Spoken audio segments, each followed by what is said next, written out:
Ang pangalan mismo pati kang karakter, Maura. So, saktong-sakto, ang magiribo kang harong duman ni Maura, si Uncle Totoy. Tapos yung lote, kay Uncle Buboy. So, saktong-sakto. Ang pangalan kayang Maura, hali sa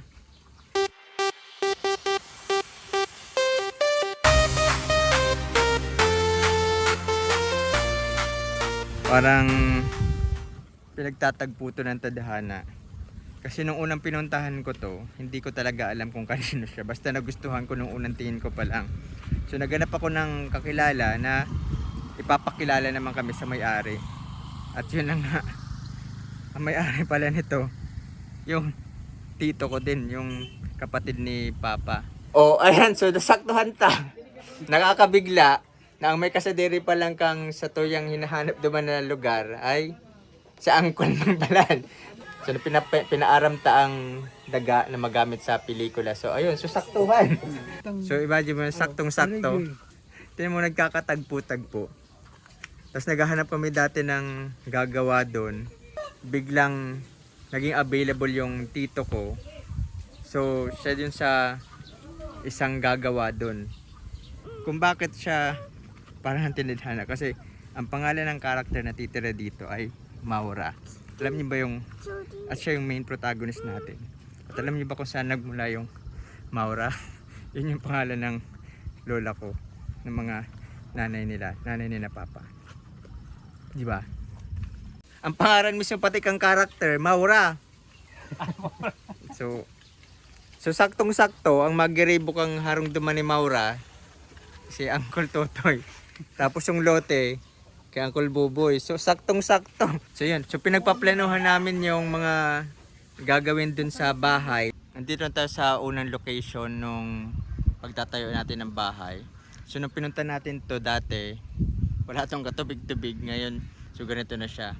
So ito yung isa sa mga challenges sa pag gumagawa ka sa palayan tapos wala ka pa masyadong definite schedule, kasi di natin alam, pabago-bago ang landscape ng mga palayan. Pag pwede nga dumating ng tuyo, pero ilang buwan lang patubig na ulit siya.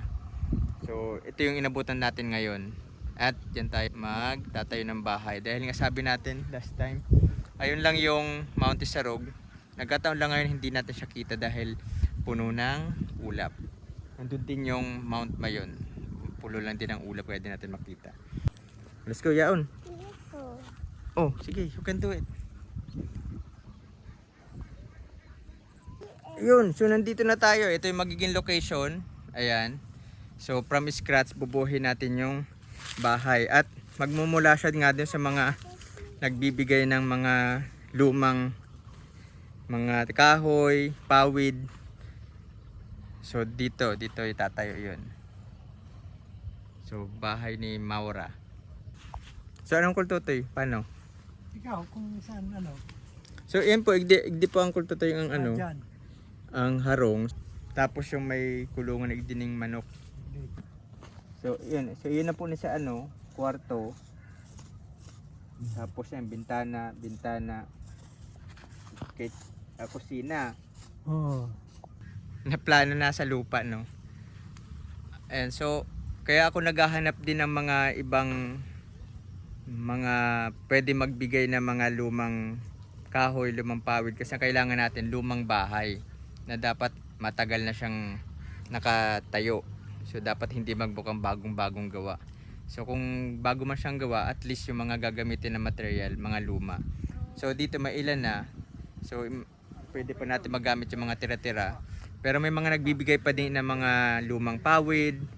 May nag-volunteer din na magbibigay ng mga ilang mga kahoy. So kung may mga luma pa kayo dyan na pwede natin magamit dito sa gagawin nating kubo para dun sa main character natin, open na open pa rin sa mga may mabuting kalooban dyan. Pwede namin pick upin. So kung may mga gamit din kayo na pwedeng madala, siguro mga lumang lamesa, lumang mga upuan, at kung ano pa man na pwedeng, alam niyo yung part talaga siya ng isang bahay.